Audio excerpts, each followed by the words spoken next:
No, because the government still says that this doesn't in any way determine the personal culpability of either the then Finance Minister P. Chidambaram or the Prime Minister. There was a process which was laid down. That process was not properly followed by a particular minister. He is being found guilty, and therefore for Dr. Swamy to blame either the Prime Minister or the Finance Minister of that time is not fair. Well, first of all, let me tell you that this Kapil Sibal is committing contempt of court by misquoting the Supreme Court judgment. First of all, the judgment has not been signed. My wife, who's an advocate, is waiting there for the Justice Ganguly to put his signature. So I don't know which judgment he's quoting.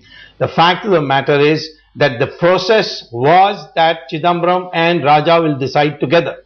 And the records show that Chidambaram was the senior partner and Raja was the junior partner. If Raja is in jail, Chidambaram ought to be in jail too. And therefore, it is wrong to say that the process was flawed. It was clear in the mind of Mr. Chidambaram, in his letters, in his recorded minutes, that he knew what he was doing and he was advising Raja what to do. That's the key point that comes out of the Because the allegation that's now being leveled directly against you is that you're doing this because of your personal vendetta against P. Chidambaram, who hails from the same state that you do.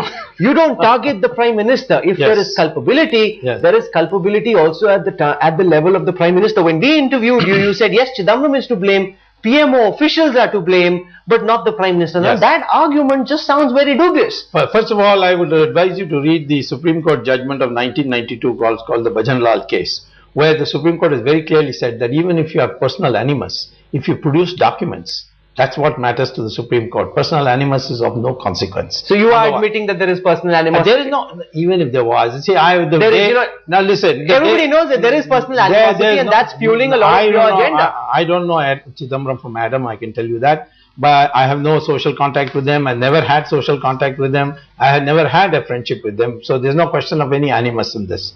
The fact of the matter is that when Raja went to jail, Karunanidhi said that because I'm a Brahmin and he's a Dalit, that's why I'm doing it. Now these are easy charges to make. The important thing is what documents I have produced, number one. Number two, as far as Prime Minister is concerned, I have said number of times, I said it today, it's a collective failure. The Prime Minister was not empowered to decide the price. The NDA government had empowered the Finance Minister and the Telecom Minister, and they then went and reported to him. That's there in the minutes. As leader of the team, he is as culpable as his Finance Minister, yet you never target him, and you forever target the Finance Minister of that time. He is guilty of malfeasance in office, but he is not guilty of criminal liability.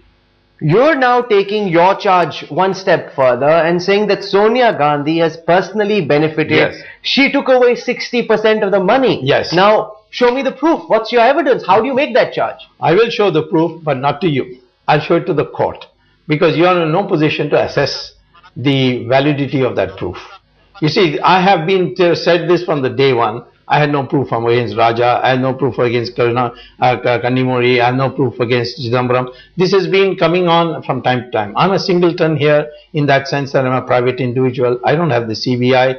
I don't have to produce any proof. No, but you level a very serious charge. In any other country, you would have been hauled over the coals by the court. You're saying that Sonia Gandhi has made 60% of the money without offering an iota of proof. I don't have to, because this is a matter which is so sensitive and is given on such confidence that the only place I can submit such proof is in the court. So you're saying you've got this proof? Do you have this proof? Absolutely, I have this proof, and I'll prove it also. Look, why don't you give us a sense of what proof you have? Well, because you're leveling this massive allegation against Sonia Gandhi. I don't have to, because I have, and I make these allegations when people ask me questions. How far does your trail go? Who's next? These are the questions I keep getting asked. I answer these questions.